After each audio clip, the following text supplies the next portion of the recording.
Welcome into the video, welcome into the channel. Hope everyone's doing well out there, and today's a video that I've been super excited to do for a while now, and I can tell you that this display you're looking at on your screen has also been excited for me to do it for a while because it's been prompting me non-stop for the last couple of days, but life gets in the way. I couldn't really record this video until just now, so I'm ready to get the show on the road. To kick things off as normal, what you're looking at on your screen is a 77-inch LG G4, and today we're talking LG TV software updates, and specifically software version number 23.20.40. And I want to mention this up front, this particular software update is specific to the G4. If you're a follower of LG displays, through the years, typically these firmware updates would come out with the same firmware number for both the C series and the G series. And I believe beginning last year with the C3 and G3, they started separating them. And that has continued into the 2024 models like this. So if you have stumbled upon this video and you're looking for some content for your C4, if that's the display you have, don't worry, I got you covered. I'm gonna have a separate video on that because it is a different firmware version number and thus might also come with different features and updates. So to get things started here, let's grab the remote, let's head on into settings, and I'm a little surprised at this point that it hasn't already reminded me that, hey, there's a software update to install. But let's head over here to support, software update, and unlike the majority of my videos, which I have to manually install the updates, it's already here waiting on me. So you can see here, I'm on version 03.11.20. All right, so let's go ahead and click download and install and check out what comes with software update 23.20.40. All right, the update finally completed. It took nearly 10 minutes to install, so hopefully that means we are getting some fun new features, but I'm gonna go ahead and get the TV restarted and let's check out what comes with the update.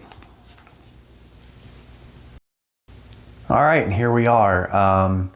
I will say that the remote did not want to turn on the display. I pressed it 2 or 3 times and nothing was happening. I got a little concerned, but about that 4th or 5th time of pressing the button at a different angle, it finally decided to turn back on. So be on the lookout for that if you have a G4 and you're gonna do this update. But it's telling me restart your TV. I got to update. Oh no. You got to go through all that with the check boxes and whatnot, like when you first start up the TV. Okay. Although it's interesting, it's saying restart. I already did that. Anyway, let's go ahead and do it. Just as I feared, it does bring up the check boxes again. So let's, I'm guessing I have to choose this one. I mean, does anybody actually read all this stuff? I mean, you know, the voice information agreement, terms of use and privacy. Okay, whatever. Let's go. All right, everything should be updated and installed. Let's double check that before I move on to what actually comes with the update. So let's go ahead and check that out. Press and hold the settings. Support, software update, and there we go. Software version 23.20.40 is now loaded into the display. And I will tell you that I'm a little surprised that there wasn't some sort of prompt kind of acknowledging what new features and things are being added, because there are some new things here on the G4. If you check out my last software update video for the C3, it actually just loaded me straight into a prompt saying, here are the main things that came, the new features that came with this update. It was really nice format, easy to explain, easy to understand. So a little surprised. So I'm just gonna go into what actually comes with this update from here. So first thing we got with 23.20.40 on the LG G4 is the Google Calendar is now available on Always Ready. So that seems like a pretty cool feature. Software update feature number 2. A wider range of Gamepads are now supported. Now that's something I've seen on some of my past updates. I believe on the C3 incorporated that, so nothing really exciting there. Update feature number 3. The personalized recommendation feature using Voice ID now supports more languages. Okay, that's nice, expanding the languages on that. Update feature number 4. You can easily view learning contents at a glance on the home screen. That doesn't seem like that sounds right. Let me go through that again. You can easily view learning contents, plural, at a glance on the home screen. I can tell you personally that I never am on the home screen, so if you're somebody who utilizes your LG display and WebOS and the apps that are on WebOS, this is a nice little feature update for you.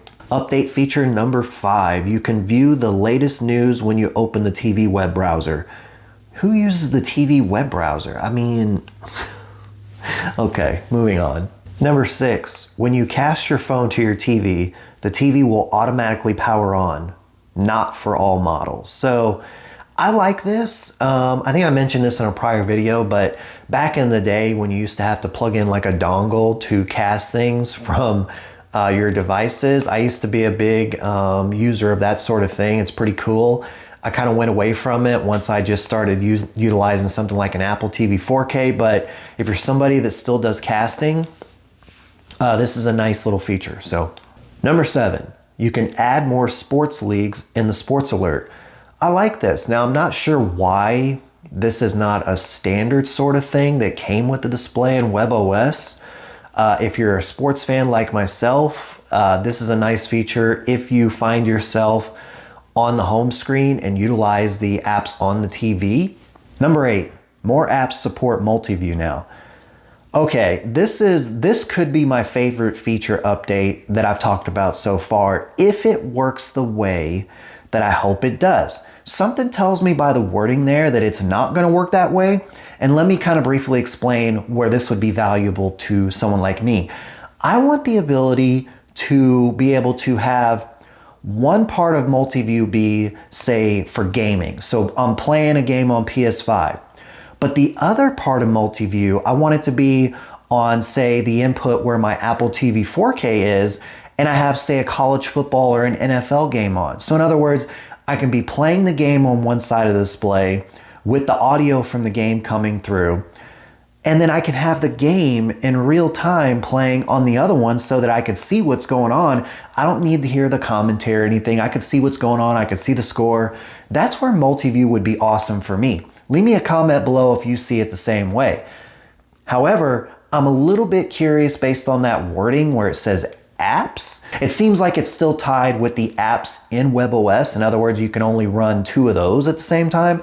If I'm misunderstanding that, leave me a comment below if you've tested this out already and you see it differently. And number 9, LG Magic Remote Control now supports the mic feature. Was this not a thing before? I mean, I have multiple LG displays. They have microphones on them. I can tell you I have never used voice input to do something with the display. You're gonna have to leave me some comments if you have a C1, C2, C3, C4, or gallery series and you tried to use the microphone function and it's not a thing. That's not something I'm aware of. Maybe they put that microphone button on there just for pretty looks. I don't know, but leave me some comments below on that. But that's the last feature update we got. That's 9 things. That's pretty awesome. Bravo, LG. I'm excited about that. The only one on this list that really does anything for me is number 8. The more app support for MultiView. I could tell you, MultiView is such a great idea. I just wish it would allow you to incorporate multiple HDMI inputs. Maybe that's impossible. Maybe this update brings that. I'm gonna be testing it to find out for sure. And I can tell you, if I'm testing it and I discover that that's the way it works now, I'm gonna be so excited. I am going to record a short video showing it to you. But let's just make sure there's nothing else here. There's a little note now, a little asterisk that says, the update usually takes less than 20 minutes, but may take longer depending on your network environment. I can appreciate them putting that in there. I can't tell you how many times I've done these Apple TV 4K videos on the channel. You have no idea what's in store for you. They put static things on the screen for a very long time. And I have to remind people watching my videos that if you have an OLED display, like the ones that I do these updates on, you need to turn the brightness down because it's going to put some static logos on the screen and you have no idea for how long it's going to take. I appreciate them putting a little note in there saying could take like 20 minutes, but could be less depending on your network connection. I could tell you this update from start to finish probably took in that 12 to 15 minute window, which is a lot longer than they usually take. Usually I can do an update, even manually installing the update from start to finish in like 5 minutes, but that's because it usually just comes with fixing minor bugs and improvement. So they're not really putting a whole lot new on the display, right? So if you did enjoy this video and you found it helpful, you found it entertaining, etc., and you want to help support the channel, just hit the like button, really helps me out. And if you aren't subscribed yet, you want to stay up to date on your tech products with these software updates, what comes with them, should you install it, should you not, because it's going to break something during installation, you want to know that going into it, be sure to hit the subscribe button and turn on the bell. But with all that being said, until the next one.